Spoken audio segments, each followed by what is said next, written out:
is the University of Michigan. Touchdown, Michigan! And midcourt, extra pass. And it goes for the win! The three-pointer by Jordan Poole! Down the sideline! Peoples-Jones! Touchdown, Wolverines!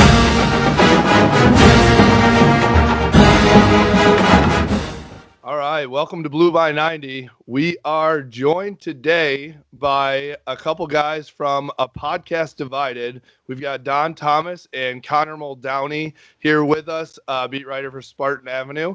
So we've got both sides here. We've got another Michigan man with us and a Spartan with us today. So how you guys all doing? Great. I'm Nervous.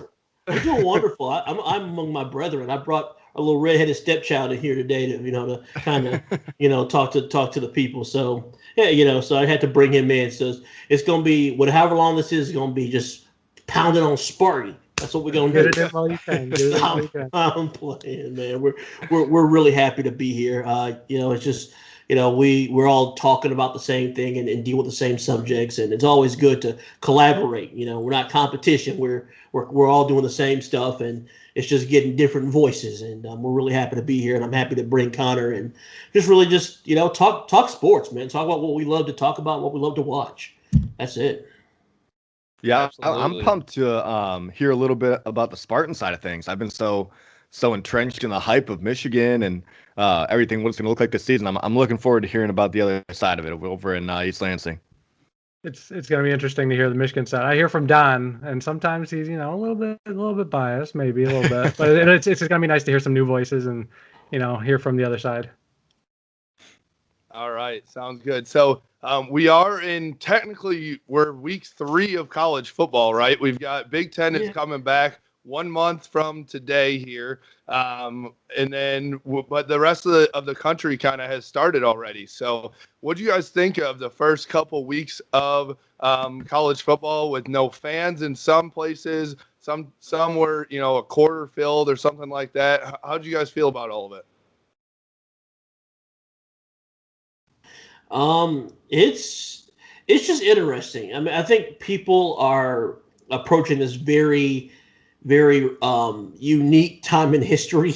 We haven't had anything like this in over 100 years since the Spanish flu. I saw a picture of Georgia Tech having the mask on at the games and stuff. So it's kind of a really funny picture. So there's nothing new under the sun, but at the same time, this is a very unique situation. And I think people are trying to take extra precautions. I don't see why having, fans spread out in massive distances. I don't see how that would be a problem, but I guess some people are a little quicker than others, as you can tell. But the number one thing is safety. I'm happy to see college football back, and as long as it can be played safely, and as long as it can be played in a way in which it's not going to threaten the health of the community or the coaching staff, then let's play ball. That's kind of how I feel. I'm kind of on the same page. Like it's weird not having fans. The energy is kind of lacking. You kind of tell the players are trying to hype each other up a little bit more, and you see upsets like Louisiana over Iowa State, like stuff like that. Something you would never see if the crowd was there. So it's definitely an interesting time. I'm just glad football's back. Like he said, I would have taken flag football at this point. It's nice to have it back. Hopefully everybody stays healthy.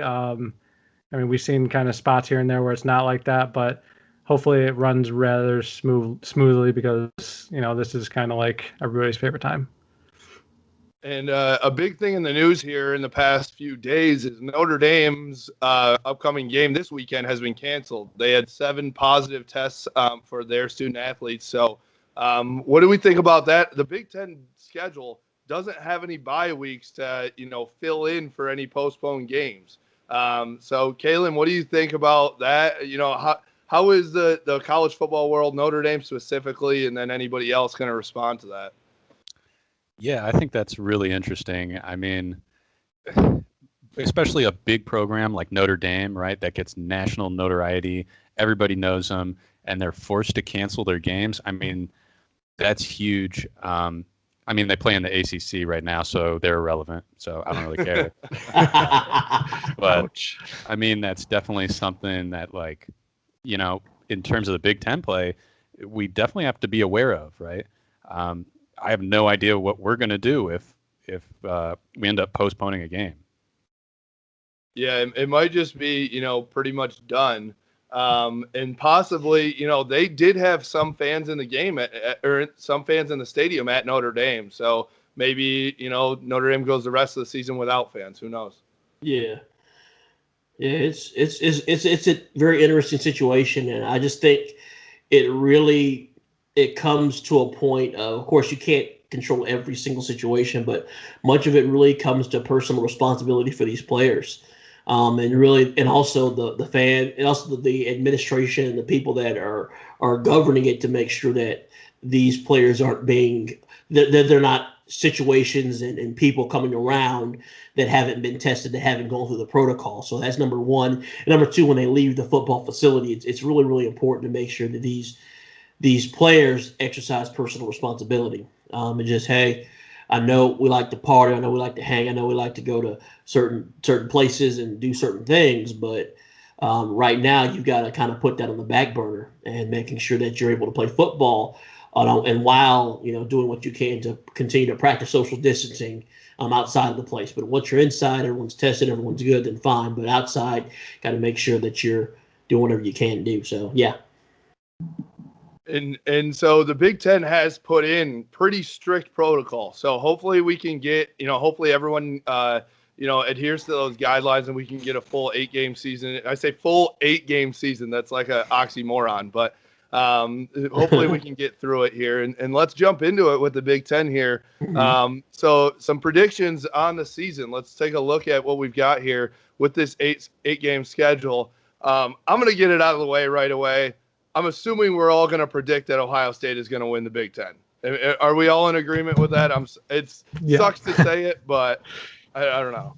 It hasn't looked any different for the past 5 years. So yeah. It's man. It just right now it just is what it is. As a fan, I'm at a point where just I can't predict it until I see it. Until I see Michigan actually go out there and make it happen, because there have been a couple times where we've had chances. Of course, I don't want to bring up the JT was short. Yeah, I just brought up the JT was short situation. And we'll bring that up forever until we. Yeah, it's just, man, that was Connor, how annoying is that as a Spartan fan that's all we talk about? You get used to it after a while. I feel like for as many times as you see in trouble with the snap, I feel like it's fair for how much you guys bring that up. It's fair. That's true. That's true. Now, from an outsider looking in, is that a reasonable perspective? Was JT short? Oh, that's a great question. That's tough. I've seen so many videos, and it's been doctored videos and the line, all that. I've seen everything, and it's so hard to tell. I think it's so close that you can't say definitively one way or another that he was or was not short. It's so close. It's the worst possible way to lose. Which if I was in your guys' shoes, yeah, I'd probably be saying the same thing until the day I died. But I can't. I mean. It's a very political answer. Yeah, put you running for president. Come on. Yeah, that's tough. I don't know. That's tough. I'll be waffling. I'll be a waffling flake here. I can't say one way or another. I don't know. We'll just say it was a good game. Good game. I hope both teams had fun. Yeah, exactly. All right. So getting past Ohio State, which nobody has been able to do for the past 5 years, it seems like. Jack, let's start it off with you. Who would you pick to win the East, and then who are you going to pick to win the West for the Big Ten season, the shortened season here? I mean, I think Ohio State, unless all of this Michigan hype is lived up to, I don't think anybody's touching Ohio State unless that's the case. I think the West got to be Minnesota, right? They've got their returning favorite. Tanner Morgan's back. Rashad Bateman decided to come back. And I think that'll make for a very exciting Big Ten championship game. Okay. And then, Kalen, who would you say, outside of Ohio State, who has the best chance at taking over the East? That's tough. Yeah. I mean, I'm going to go straight homer, right? I mean, if we can beat Ohio State, let's go, And that's right? it. I mean, Yeah. it's literally them, and that's what's stopping us. Yeah. Yeah, I mean, what, 2018 and 2019, 2016, right? We're right there. It's just Ohio Yeah. State is just too good. They're just too Yeah, good. I mean, and we're pretty much alternate with Wisconsin and Penn State, with and the thing is, Paul Chris or James Franklin, neither of them have won a game inside the big house as a head coach. So, I mean, they both got to come here, even though they're not going to have many fans and all that. I mean, it's going to be a really, really interesting situations. But yeah, basically, it's Ohio State. If hopefully we can have like a 1950 Snow Bowl type weather down there, where it's just mad chaos. I don't care if we win 3-2. We won, and we're going to. And I'm probably going to have the funniest. I'll probably have the funniest reaction video if we win. So yes, We're waiting for it. It's going to be Etta James at last playing with me screaming at the top of my lungs. Is what it's going to be. Yep. Oh. Love it. And then I'll go to you, Connor. So who could possibly be the surprise team of the Big Ten this year? Surprise team. I mean, you got teams like Illinois or Indiana. Indiana is probably one of the best teams that nobody really talks about. Yeah. And it's been like this every year. Like everybody overlooks Indiana. They always play someone tough that they're not supposed to play tough. They always like come so close to an upset. I know they've done it to Michigan. They've done it to Michigan State. I think they almost, I don't know if it was Ohio State one year, but either way, like they're on the right track. They're going the right direction. If there's a team that's just going to shock everybody, I think it would be Indiana, honestly. They just have all the pieces in their quarterback. Michael Penix, he's the real deal. We couldn't figure how to say his last name. I'm just assuming. I'm assuming. I think it's Panay, maybe. I don't know. Okay. I don't think it's Penix. I don't. Now I want some pasta. Michael P. Mikey P. Yeah, that's Yeah, it. You said Panay. Now I want me some pasta, man. I'm hungry. See, I'm fat and I'm hungry. So We got Don hungry over here already. And then I'll throw this out to anybody if you've got it. What team out there could possibly be a disappointment this year? Maybe they've got a little hype, and then they end up probably below the bar. I mean, obviously, I think Michigan is right exactly. there. Like, we're setting us out. Everybody is putting this hype out there, and I know I'm one of those guys just to hope that we're right. But if we're wrong, then Michigan is just gonna be the biggest disappointment of the 2020 season. See, the thing is, though, well, I was watching Game Day, and that hype wasn't there from anyone else but us, right? Like, right. we're excited, but the rest of the media is just like, yeah, Michigan, they can't get it done, and they have some new quarterback. We'll see. And the team that I really hear them hyping up is Penn State. They keep going like, James Franklin, he's really proven himself. And this new Penn State team, they're going to really go for it. And I'm like, who do they have? I literally don't know anybody on Penn State anymore. Especially with Micah Parsons sitting out. Exactly. So and we'll see about that. Well, I know James Franklin on game day, he was like petitioning for Parsons to come back. We'll see about Penn State. I mean, and he's clapping like Brady Hoke. So has there been a more Michigan offseason than this year of just hyping the hell out of a new QB that we haven't even seen yet? Connor, I mean, I know that you probably like same old shit every year, you know. Is it the same exact thing? I think it's even more so than any other year, honestly. For sure. It's like looking at it from an outsider's perspective, it seems like it's like rinse repeat every single time you guys look for a quarterback. Like every single time. Yeah, it is. It's like Groundhog Day. And like it goes back to the first one I can really remember being like totally out of control was Tate Forcier.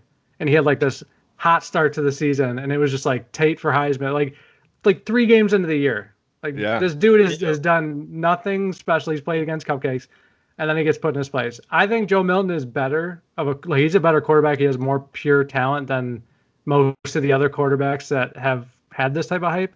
I thought Shea Patterson had a lot of talent, but I think there's just something different. Like it's a Harbaugh recruit. We don't really know what like a Harbaugh recruit quarterback can do.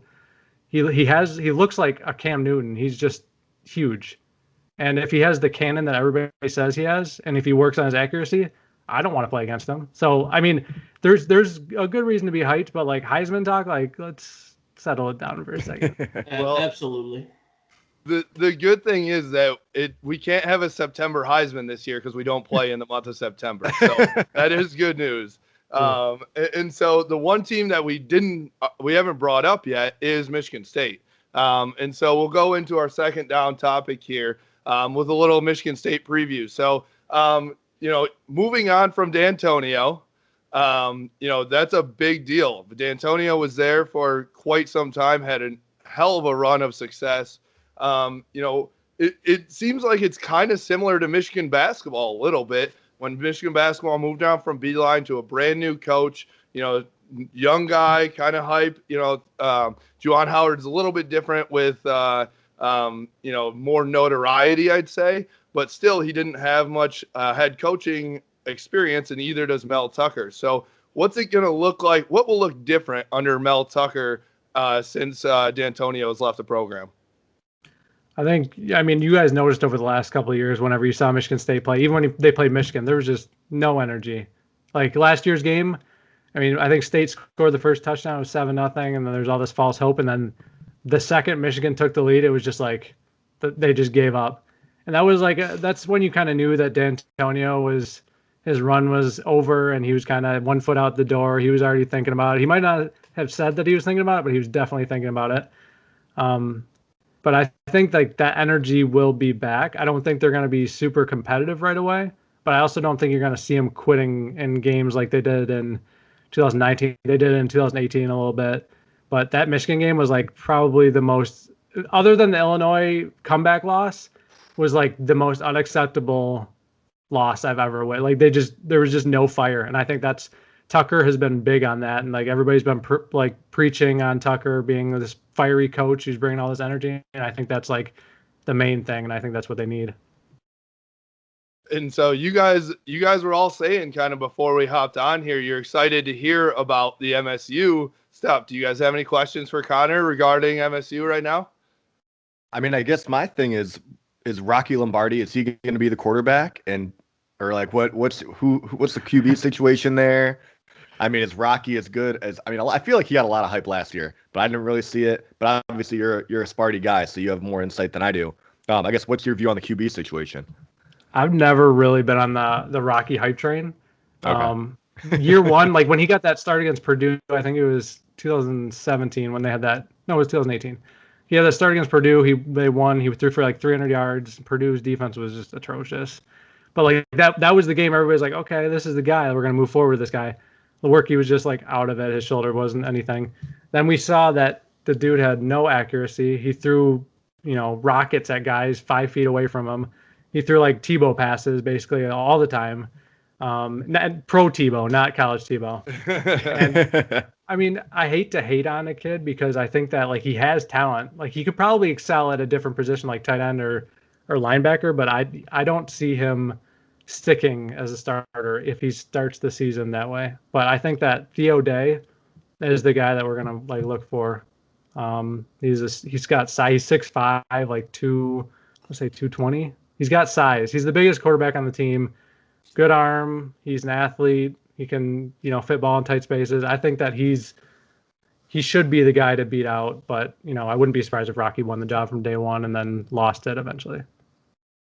So Don, you've heard Connor talk on your own podcast and other places. What have you heard him most excited for about Michigan State's new football coach or team or anything else? Connor's just excited that he doesn't have to deal with the D'Antonio stuff every week. He's really excited. Connor's excited about the new energy that Mel Tucker has brought. Because the number one thing that they can change this year, because like I said, because of them doing this, I pay more attention to Michigan State. But one thing I think they can really change this year, even if their record doesn't reflect it, is their attitude. If you have an attitude change, even like I said, even if you lose by 30 points to an Ohio State or a Michigan or a Penn State, if you're not quitting, if the effort is there for 60 minutes, you can build on it. Because the thing about it is, you can't coach effort, and you can't coach effort. You can't coach attitude. You can't coach want to, but you can coach the X's and O's. And for some of the players, those are guys that are developmental that are going to get better as time goes along. But as for other players, they're just not good, and it's just going to be a thing. Well, they're going to have to do right now until we get better players in here. So it's really a mixed bag for Michigan State right now. But just to answer your question, I think Connor's more excited about the new attitude and new perspective, and really just it being a fresh start. Did I get that right, Connor? Absolutely. Pull that Band-Aid off and get into a new era. That's like that. It just was so worn out at the end. And I hate to say that because D'Antonio had such a good run. Yeah. But like those last 2 years, just like the whole fan base was just depleted and deflated, just everything. It was time to move on. And I think, better to do it that way than get fired and kind of ruin your legacy.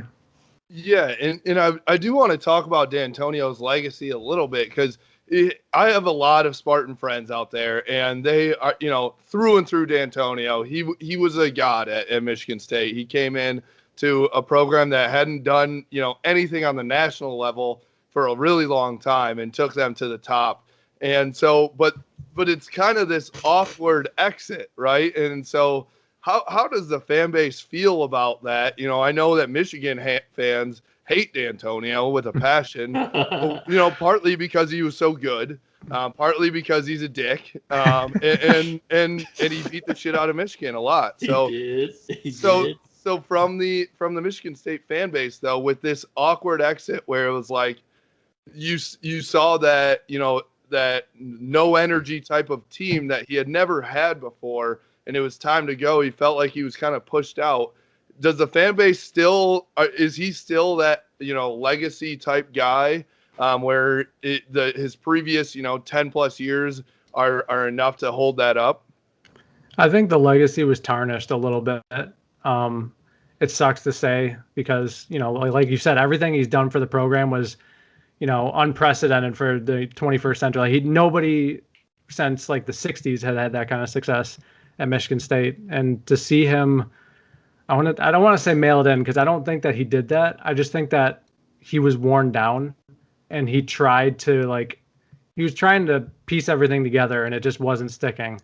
And 2017 he had that comeback year and everybody's like, okay, this is like the start of like his second run.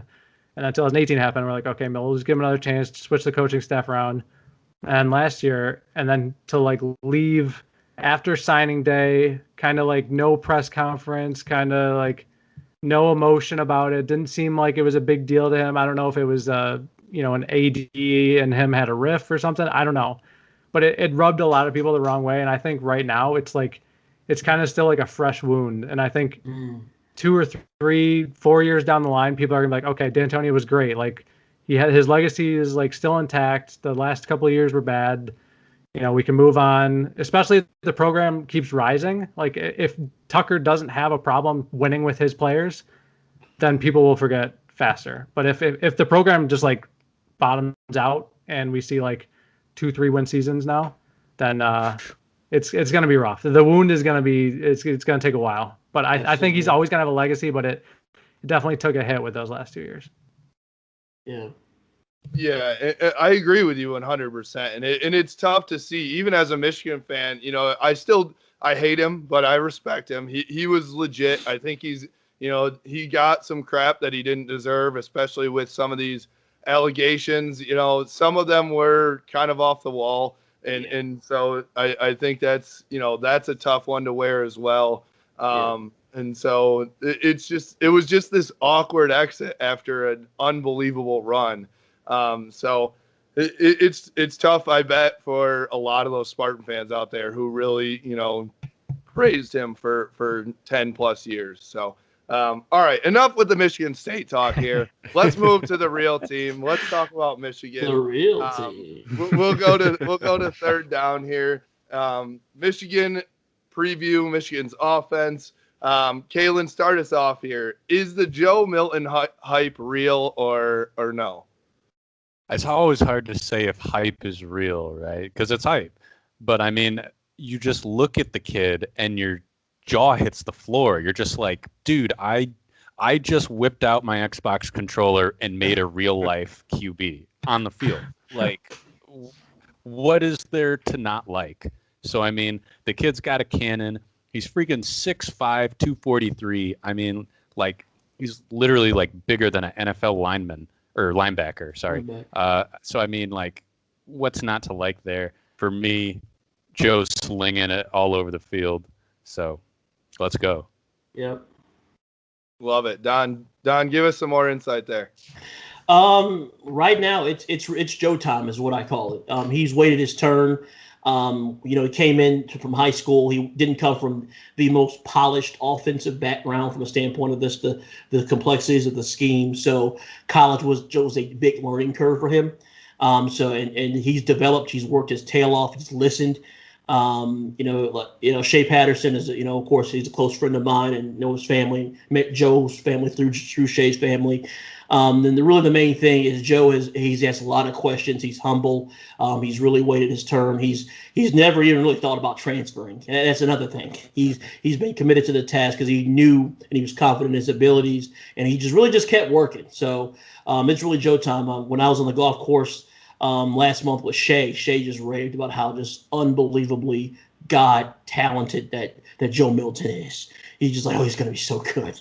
So and he's worked hard. He's listened. He's the consummate leader. I think what we need to do right now, I believe he's going to be great, but I think we need to really temper expectations just to make sure that we're not putting too much, bullying this thing too much before he develops. And so what I'm saying is he's going to be great, but we need to let him be great and develop in his own time.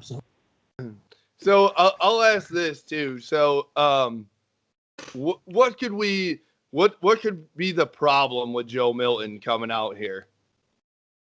Anybody can jump in. Obviously, the accuracy, right? I mean, that's one big thing that we've all talked about is his inaccuracy. Even if he fixed that, though, I mean, there's always, I think Don touched on a really important topic, right? That our expectations are through the roof, right? We expect, Pat Mahomes to come out there and win the Super Bowl for us. And that's not what it's going to take time. So I think that's a good analogy. Yeah, I think just going off what Don and Kalen said, I mean, obviously, I'm a part of this. I love getting hyped up for the season, having these high expectations for these quarterbacks. And then, we're like, why is this not happening? But we're putting these expectations out there when this kid he's in college and he's working. He's trying to get to be where the point is going to be. But the thing that makes me really excited about Milton is we know the talent was there. We've always known that was there. He's always had the size, the athletic ability. It was the question marks with accuracy, leadership, knowing the playbook. And according to the coaches and everybody around him, it sounds like all those have been taken care of. So that's why I'm really excited for it. I mean, he's able to put touch on the ball now, apparently throwing 70-yard dimes down the field to the receivers. So it's hard for me not to get hyped up, but I hate that I do this to these kids when, they're just trying to go out there and play football. And if they don't play perfectly to the expectations that we create for them, then it's a disappointment. So I need to stop that, but I am very excited for Joe right here. I think he's going to do an amazing job. I agree.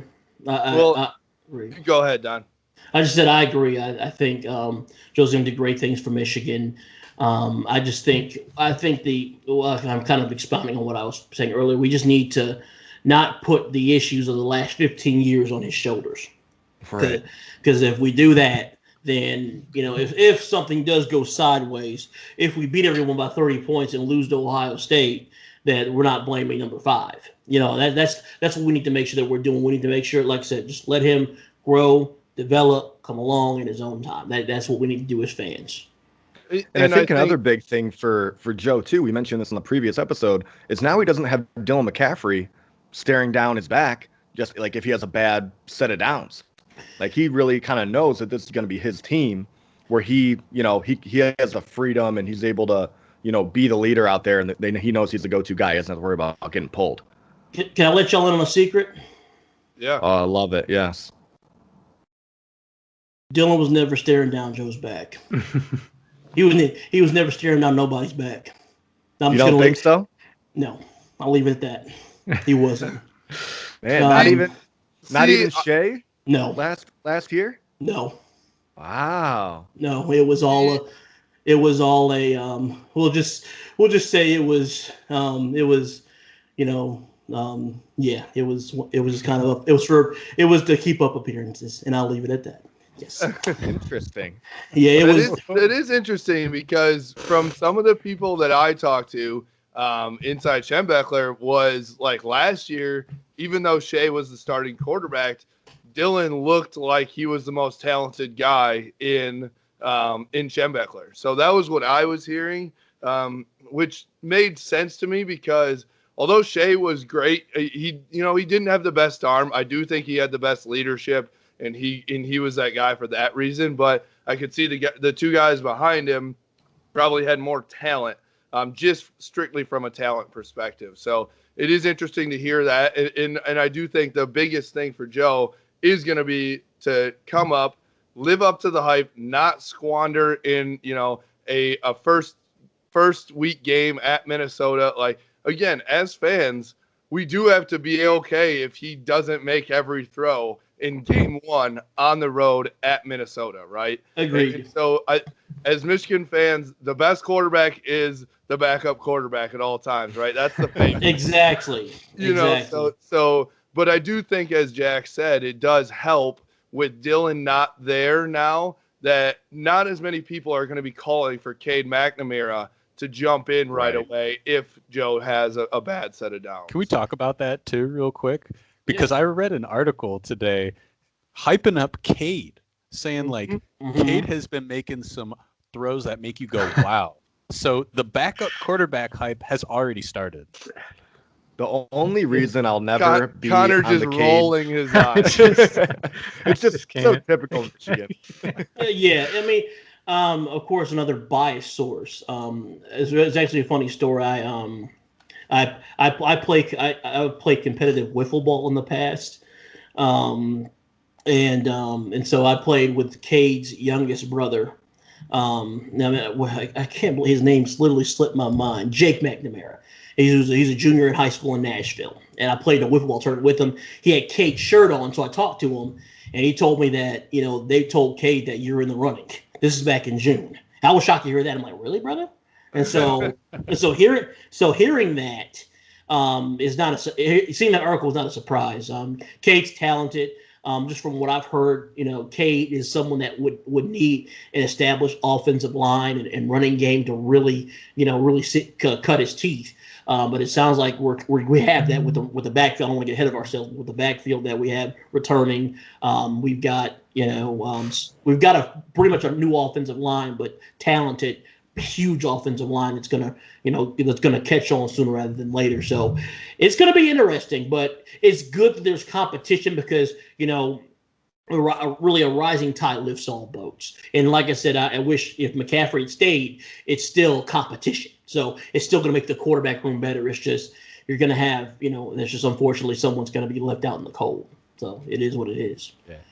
And Jack will tell us about the real backup, right? Dan Villari.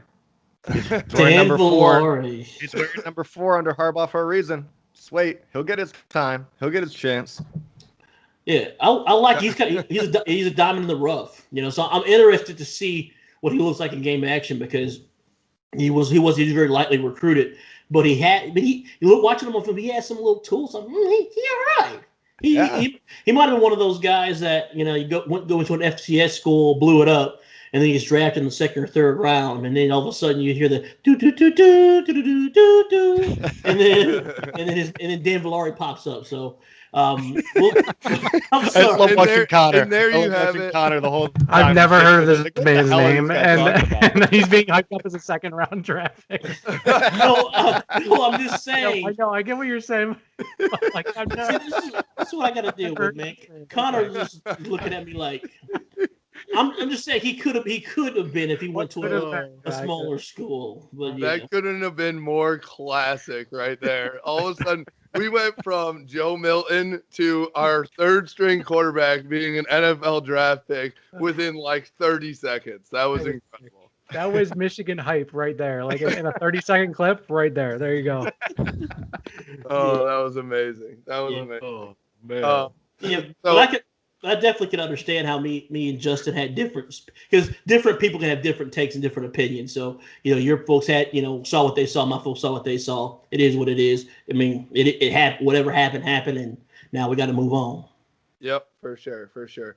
And the one big part of it all is these pieces being in Josh Gaddis's offense, right? Mm-hmm. The speed and space. We and the hype is not. I will say this is one year where the hype is not just coming from the fans. Josh Gaddis has gotten in front of reporters and hyped up his own players a lot, and the players have been hyping up each other too. So we've seen Giles Jackson and all these other guys talking about how good Joe Milton is, and then they're talking about each other here in the wide receiver room.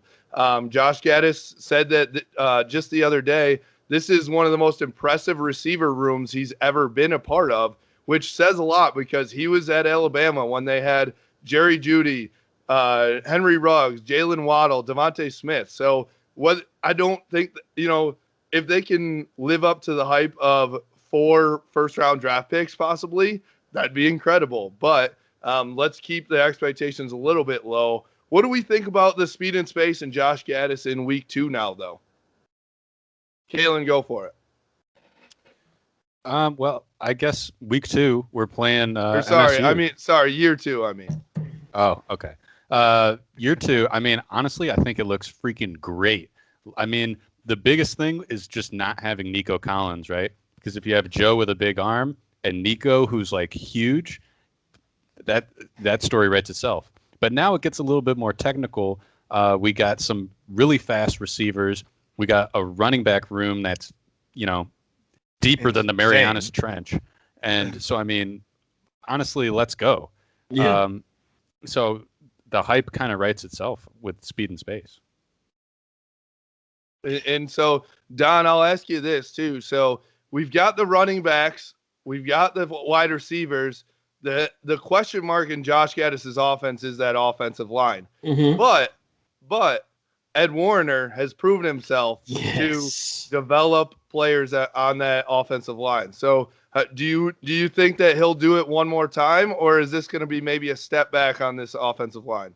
Absolutely. I think I really believe he will. I mean, he did it at Ohio State. Still kind of shocked that they let him go. I mean, one man's treasure, another man's treasure. He really turned it around.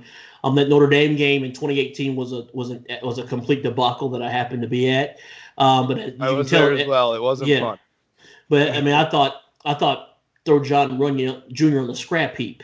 But as the season went along, it's just like last year, like they were just solid and really put all 4 draft eligible players in the NFL. Not only put them in the league, but got them drafted. So I really believe that we will do something with the offensive line. I think Ryan Hayes. I think that experience that he got last year when John was out is really going to help him. He's a load. A 6'7", 6'7" or 6'8". Chuck Filiega, he's been waiting. He's a 4th-year junior. It's kind of now or never for him. He's going to get that start. I believe it's left guard or right guard. And of course, having Jalen back is big. Jalen came back. I spoke with Jalen's uncle Chad. Jalen, he wanted to come back to play with his brothers. So that was like I got to play with my brothers. I know the NFL's out here, and all this. He had a lot of voices, a lot of different things pulling at him, but I got to come play with my brothers, and that's why he's here. And he's going to come back and ready to play. So I think it's going to take a couple of weeks at least for them to gel. But once they do, I think it's going to be downhill from there. And now you have a healthy Zach Charbonnet along with, I don't mean to go on the running backs, but you have a healthy Charbonnet, Haskins, Chris Evans out of the backfield. That was a missed element last year, having someone like him. And then I think Blake Corum's that rabbit speed back that I think we've been missing for a while. And then it sounds like Andrew Vastardis, our guy, Madison Uden's boyfriend, former guest of our pod. He has the C on his chest. He's going to be a captain, and he's got a really good shot at being the starting center. So it'll be a lack of experience, but not a lack of veterans. All these guys have been around the program. They just haven't gotten that game experience. So that's right. I think that helps, at least that it's not fresh meat, as far as freshmen and sophomores. It's guys that have been around, but they just haven't gotten that game experience. So I think that helps. But let's move on to our fourth down. Let's talk about the state of the Michigan and Michigan State rivalry here. Obviously, we've got Don and Connor here from a podcast Divided, and both sides of the rivalry here. So it was lopsided for 10 years towards MSU, right? And now it's been pretty lopsided for the last 5 towards Michigan. What do you guys think will happen in the next 10 years? You can go 5 to 10 years here. We'll start with Connor. That's tough. That's, You've got a lot of question marks on your side. Yeah. It's hard with the state of the program. Like putting in a new coach. I know when Harbaugh was hired, you guys probably had a lot of hype, but you probably were like, okay, we're still getting dominated by Michigan State. Like, is he going to actually turn around? Then year one, the lost, and you're just like, are we ever going to beat them again? Like that. I feel like that's going to be the feeling if State loses this year, and like if they lose next year, it's going to be like, we're probably just never going to beat them again. So the rivalry, like we're always going to be heated rivals. That's not a question, but the competitiveness, as long as it's not like last year, as long as it's like an actual decent game until, final couple minutes, like maybe there's a pull away touchdown late or something like that. As long as it's not 44-10, I'm so sick of hearing that, by the way, 44-10, then, the rivalry is going to live on. It's tough to tell. Like nobody knows how good Tucker's going to be, like as a head coach, at Michigan State. We've seen him one season as a head coach. But I think we're going to know pretty early on. I think this year is actually going to be a decent indicator of the direction of it. But like, if I were to put a guess right now, I'd like, yeah, Michigan's probably going to kind of, not dominate, but they're probably going to own us for the next, however many years. Jack, what do you think? I think it's, we had, 10 years previously, then Michigan State had the 10 years previous with D'Antonio when they were hot going to the Rose Bowl. And then we've had the last 5. I think, especially with Sparty getting a new head coach, D'Antonio leaving them in a pretty rough spot. I think, Michigan will have the upper hand for the next 5 years or so, but I think it'll get competitive again. It's not like, I feel like Michigan State rivalry is more of a rivalry.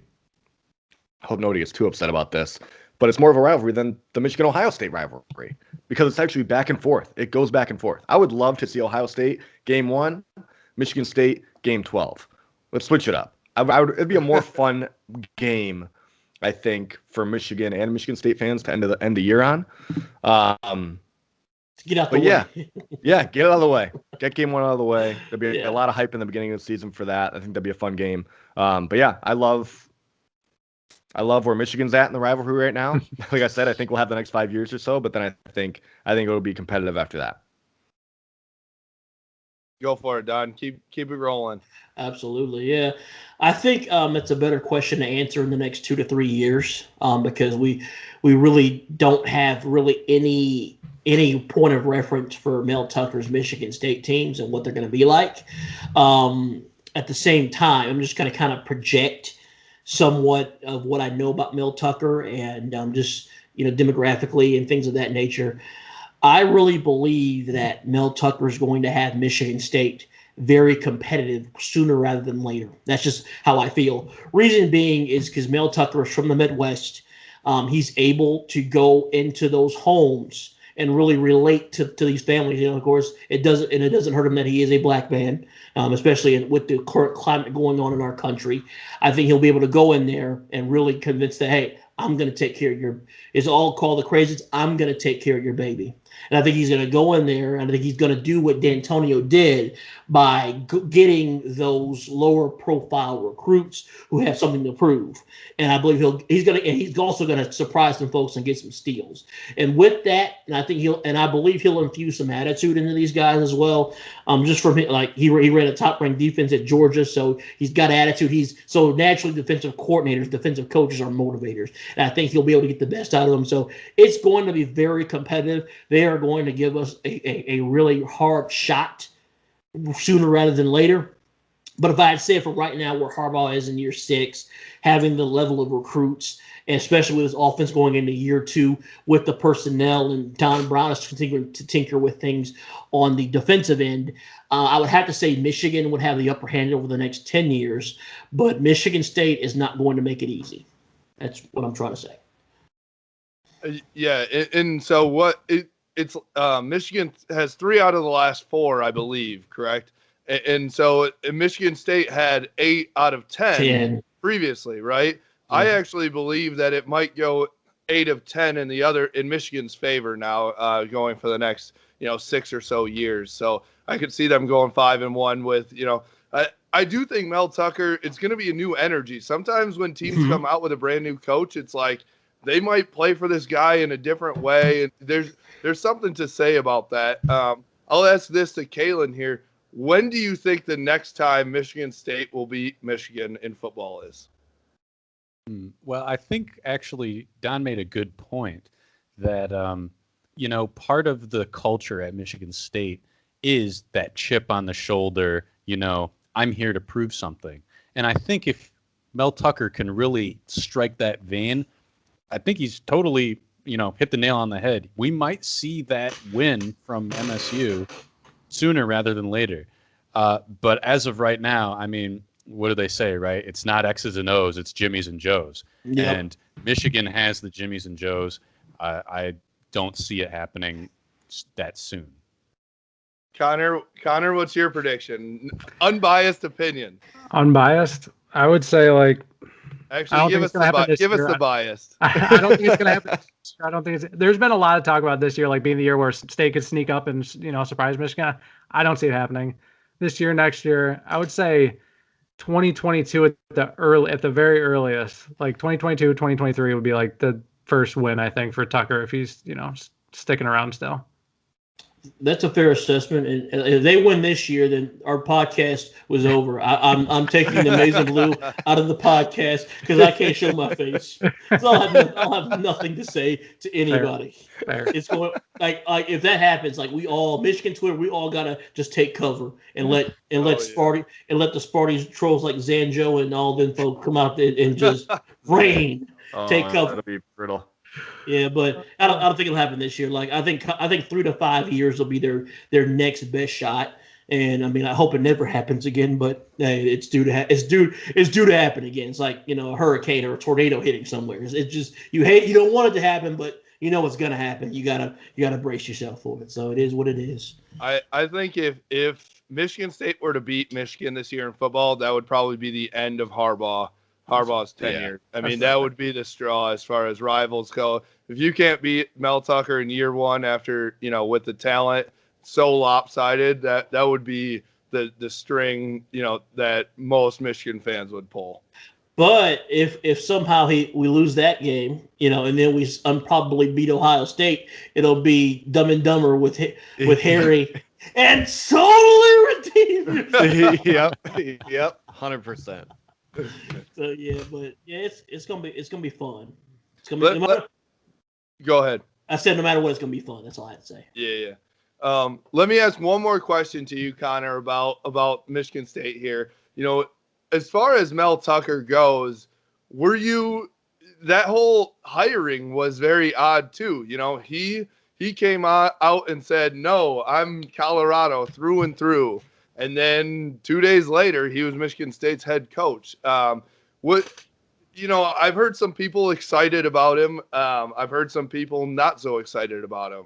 How do you feel about Tucker, coming in, and is that the right guy for Michigan State? Should they have, tried elsewhere? They did try elsewhere and kind of came up short with, some guys, Cincinnati's coach, and with Fickle. Couple other guys. Is Tucker, could he be the guy? Is he the right fit there at Michigan State? First of all, money always talks. So, yes, when he said no, I'm sure the offer wasn't quite as good. But when they're offering double your salary to move back kind of closer to home and, away from a, dumpster fire that's Colorado's program, then You leave. Yeah. Do I think it was the right hire? Yeah, I don't think it was their number one option, obviously, like you said. I think Luke Fickell was always that guy. Even when D'Antonio retired, it was like the first person that came to mind was Luke Fickell. Because I think that there were rumors going around that Fickell wanted the state job. He wanted to replace D'Antonio whenever he retired, which clearly, didn't come true. Those weren't real rumors. But I think a lot had to do with like his wife talked him out of it. I don't think she liked the culture or whatever the situation was. I think Luke Fickell was the number one option. I know for a fact Tucker got interviewed first, but I think that was more of like a Rooney Rule. Yeah, well, maybe. But I think it was just like kind of making it seem like your number one is not clear type of thing. But I do think Tucker was the number two option all along. But I do think that Fickell was always going to be who they were going all in for. And the second Fickell said no, they threw a bag at Tucker and made him change his mind. What about Narduzzi though? Narduzzi was unbelievable as a D coordinator at Michigan State. He has come out as D'Antonio's best friend. It seemed like he was next in line. I've even seen quotes from him saying when he retires, he'll be tailgating at Spartan Stadium every Saturday. Why was he not the guy that they wanted to go after?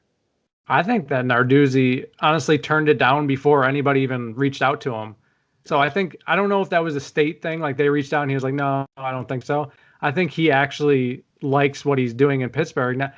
And I knew a lot of state fans that did not want him back. Just really? Nothing that he did wrong. Like he was a great defense coordinator. He's always going to be thought of as at Michigan State. But yeah, what he had done at Pitt for 4 or 5 years was, it was nothing. I mean, this year he started off great, but before that, it was just like, do we want to have a coach that gets us 6, 7, maybe 8 wins? Like, and that's in the ACC.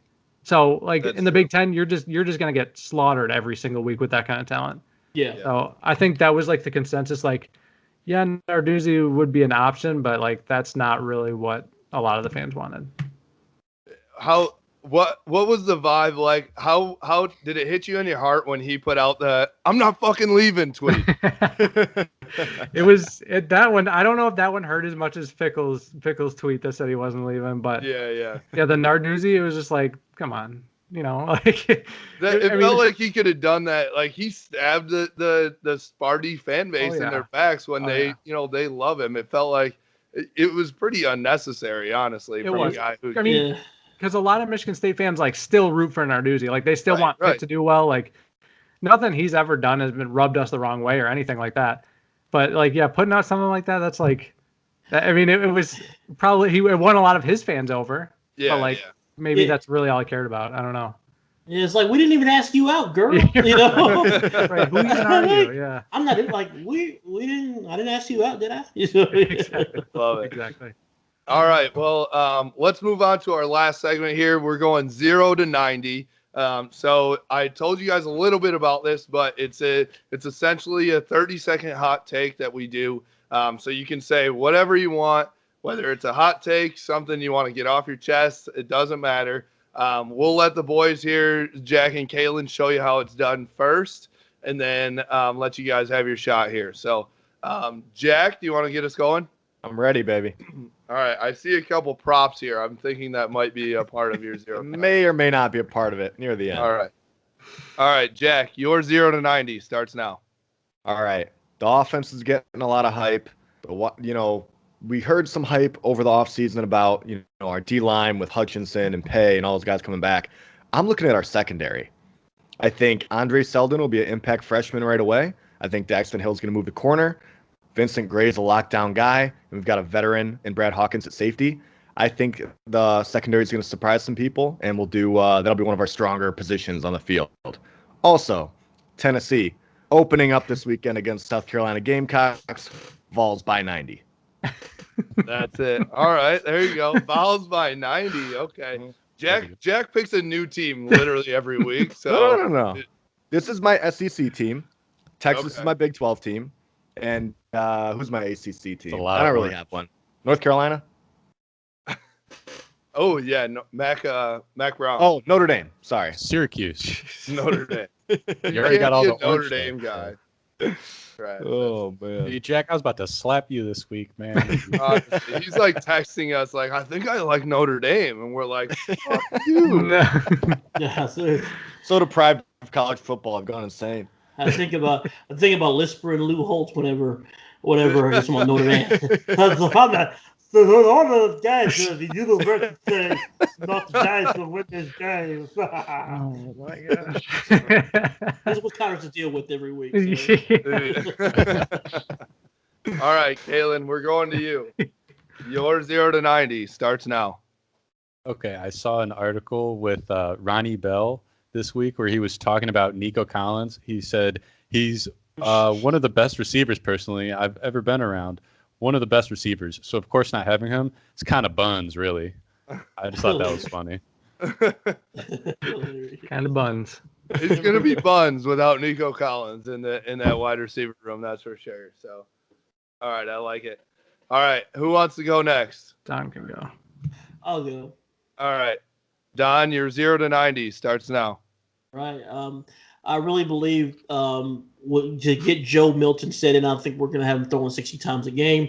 I think the running game is going to be a big factor with a healthy Zach Charbonnet and also Hassan Haskins. I really believe that Michigan is going to have 2 1,000-yard rushers this year, a la the 70s, with Rob Lytle and I forget the other guy's name the other person's name that did it back in the 70s with Bud. I think it's going to be smash mouth football, and I think Joe is gonna flourish along with these receivers off of a very strong running game this year, and I think that's going to make a difference going forward in the win-loss column.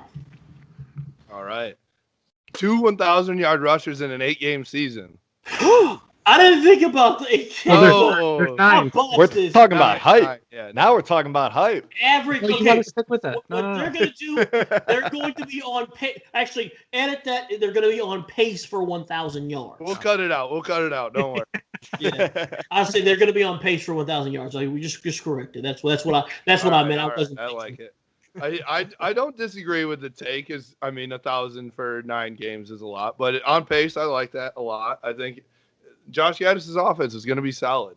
So, all right, Connor, you ready? I'm ready. All right, Connor, your 0 to 90 starts now.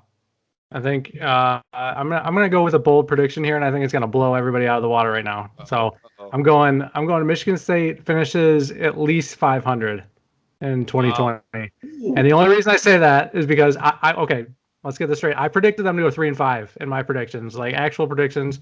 But since we're being bold, and I'm feeling a little confident now, listening to you guys trash me a little bit. It's all right. But I think that there are at least 4 winnable games on the schedule that they should win. 4 games that they should win.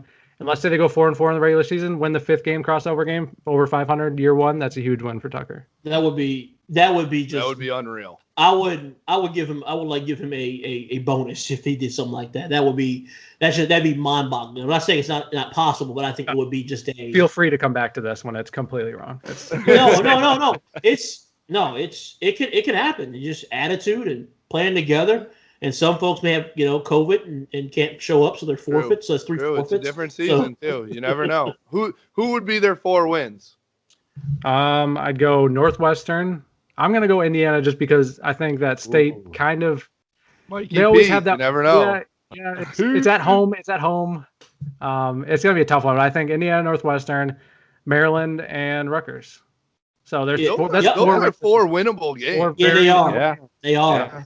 Y'all better beat Rutgers though, because if they don't beat Rutgers, you won't hear from me for like weeks. Because they're fan. I mean, the thing is, they don't bother us no more after we beat them 78-0. They don't bother us no more. No, but they have been just harassing them like bees at a. Never lost to them. It's just like go away. I mean, so yeah, I'm gonna watch that in case. But I wanted Nebraska this year because one unwritten rule we have on our podcast is Nebraska and Rutgers slander is always welcome. Go back to the Big 12. Drag them. Yeah, get out of here. Love it. All right, anybody want to get me started here? I got to end it for us. One of the regulars want to do it. What do you say? Get you? Oh yeah, shit. Yeah. You got to do yours. Nobody wants to hear that. Come on, Kalen. I don't have anything I'm good on to say. Come on. All right, Ro. Your 0 to 90 starts now. All right, so Cam McGrone came out and said his quote was, "I am scared for everyone else," honestly, when asked about his linebacking core. I think that his linebacker core is going to be unbelievable. Him and Josh Ross, Michael Barrett is going to be an absolute stud at the Viper position. I think it's going to be the best position group for Michigan, and nobody's talking about it here. I know Cam McGrone has been a stud, but it's going to be something. Everyone's talking about the offense. Nobody's talking about the defense, but I think McGrone and company are going to be studs, and McGrone could be a top draft pick coming out of this year. I agree. I like it. Let's go. Better than your third string quarterback? No, Oh, wait. man. Dan Valari, Valari. just wait. Just Dan wait. Valari. Do that sound again, Don.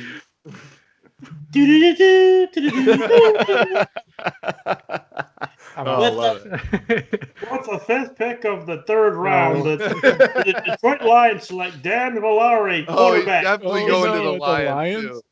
Oh, Say, man. look, and then Chris Berman, look who's going to the Lions. It's going to be Dan Valari.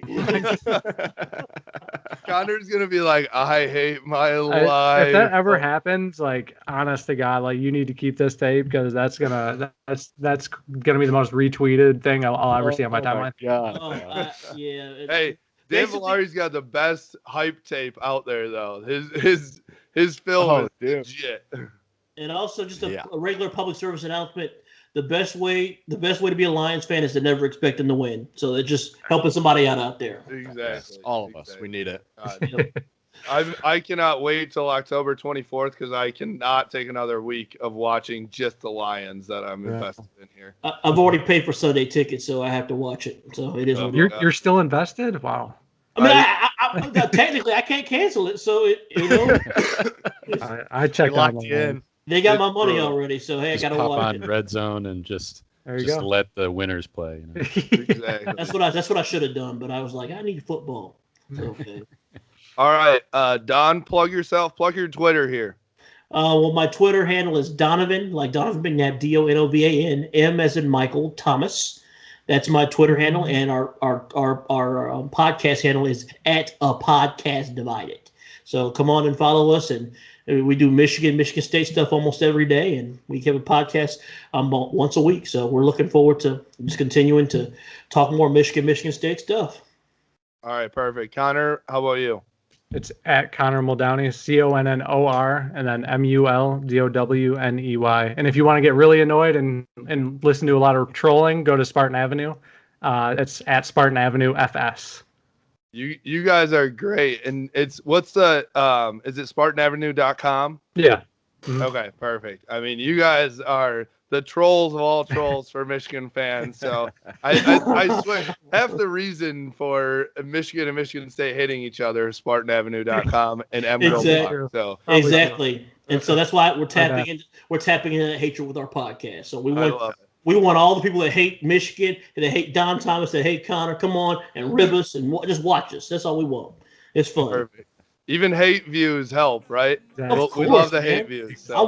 I welcome the trolls, man. Come on. I like it. All right. And you can find us at Blue by 90 on Twitter, Instagram, and Facebook, as well as YouTube, Blue by 90 Podcast.